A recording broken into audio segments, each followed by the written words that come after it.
প্রায় সব জেলায় খোলা হয়েছে পাসপোর্ট অফিস, কিন্তু সেখান থেকে মেলে না বিদেশে যাওয়ার জন্য অত্যাবশ্যক এই পরিচয়পত্র। আগের মতোই মানুষকে যেতে হয় বড় বড় শহরের আঞ্চলিক কার্যালয়গুলোতে। এতে সময় আর টাকার অপচয় হচ্ছে পাসপোর্ট প্রত্যাশীদের।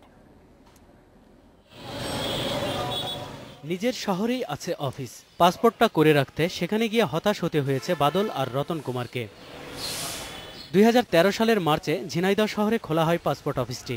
নিয়োগ দেওয়া হয় কর্মকর্তা কর্মচারী, কিন্তু ঝিনাইদহবাসীকে আগের মতোই যেতে হয় যশোরে। গত 1.5 বছর আগে এই পাসপোর্ট অফিসটা চালু হয়েছে, কিন্তু কোনো কার্যক্রম নাই। কবে নাগাদ এই বিড়ম্বনা দূর হবে তা বলতে পারছে না কেউ। এই রাস্তার ওই পারে তারা পাসপোর্ট অফিস করেছে, কিন্তু আমার জানা মতে তারা এখনো কার্যক্রম শুরু করেনি। পাসপোর্ট বিতরণে মাদারীপুরে 2 বছর আগে শহরের কুলদ্বীপ এলাকায় এই 3তলা ভবনটি ভাড়া নেওয়া হয়, কিন্তু দেয়া হয়নি মেশিন রিডেবল পাসপোর্ট তৈরির সরঞ্জাম। তাই মাদারীপুরবাসীকে যেতে হয় ফরিদপুরে।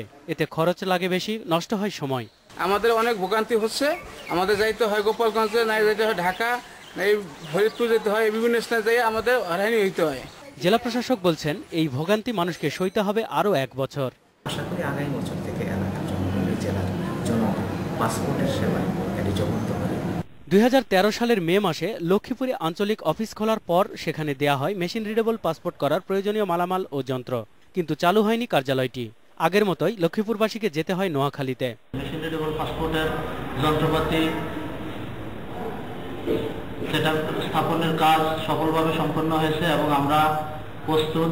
রাজবাড়ীতে পৌরসভার পুরাতন ভবনে পাসপোর্ট অফিসের সাইনবোর্ড লাগানো দেখে প্রায় বিভ্রান্ত হয় মানুষ।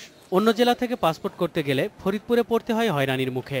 আমরা বিড়ম্বনার শিকার হচ্ছি, প্রতারণার শিকার হচ্ছি এবং টাউট বাটপাররা আমাদের সাথে প্রতারণা করতেছে। রাজবাড়ীবাসীকে আর বেশি দিন এই ভোগান্তি সইতে হবে না বলে আশ্বাস দিয়েছেন জেলা প্রশাসক। আমার সঙ্গে কথা হয়েছে ঊর্ধ্বতন কর্তৃপক্ষের। আশা করছি যে এই নতুন পাসপোর্ট যে মেশিন রিডেবল পাসপোর্ট অফিস স্থাপনের সমস্যাটি অচিরেই কেটে যাবে এবং রাজবাড়ীতে। নজরুল ইসলাম তমাল, ইন্ডিপেন্ডেন্ট নিউজ।